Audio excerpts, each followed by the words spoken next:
Vanishing Point, a novel by Keith A. Kenel, 93 of 101. Part 93. Caleb found the master bedroom and let out a hoot. "Hey, Marty," he declared, stretching out the E sound. "Guess what I found?" he added in a sing-song as he walked from the bedroom to the front door where Marty lay crammed against the wall. Standing over his victim, Caleb declared, "A great big bed where the two of us can get to know each other. Isn't that great?" he asked, reaching down and grabbing her by an ankle.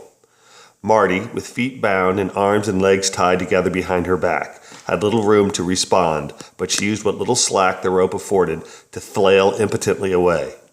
"Why, Marty," Caleb declared, a lopsided grin filling his face, "I'd almost think that you don't want to play.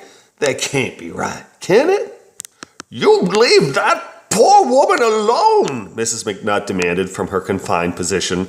"I called you an animal before, and I was right. Animal!" she screamed. Caleb looked toward the old woman and grinned wider. "Oh, come on, Mrs. McN. Don't get yourself in a lather. I've been watching good old Marty Pants for days, and I can absolutely assure you I ain't going to do anything to her she don't deserve. Biggest bitch I ever met, despite her temptress exterior. I'm just going to give her a little bit of her own, that's all. Ain't I hot, Mama?" Caleb added, grinning down at Marty. "No, Daddy?" Skylar demanded, making the chair to which she was bound hop up and down. "No, stop it." "Oh, Skylar, I'm sorry. It's part of Elohim's plan. The righteous shall bring his judgment to bear on the unrighteous. Me and Marty here got us a date, and we're going to have us a real heart-to-heart," Caleb declared before lowering his voice and adding, "as well as a few other body parts to other body parts, if you knows what I mean, hot mama." Returning his voice to conversational levels, he declared, "Don't fret, child. It'll all make sense once we strip your heart of Lucifer's lies. Give me 5 minutes. I'll be right back," he said, dragging Marty into the bedroom as his daughter and Mrs. McNutt yelled for him to stop.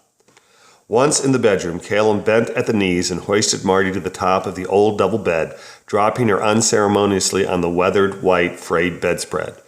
"Why, look, Marty," he said, removing the knife from its sheath and laid it on the bed before bending low to get to her ear. "The bedspread's white, like a bride's dress. Ain't that sweet?" he added, pulling her tight top down and cupping her left breast. Marty's eyes flared in anger. She flailed her head left and right, screaming as best she could, but the duct tape kept her volume low and her articulation unintelligible. "You like that, don't you?" Caleb asked, picking up the knife and pressing the blade against Marty's nipple. "My, what big knockers you have," Caleb continued in a big bad wolf voice. "Is that all the better to bring men to sin with, bitch?" he asked with a laugh, pinching her nipple between his thumb and the knife blade until it pinked with a spot of blood.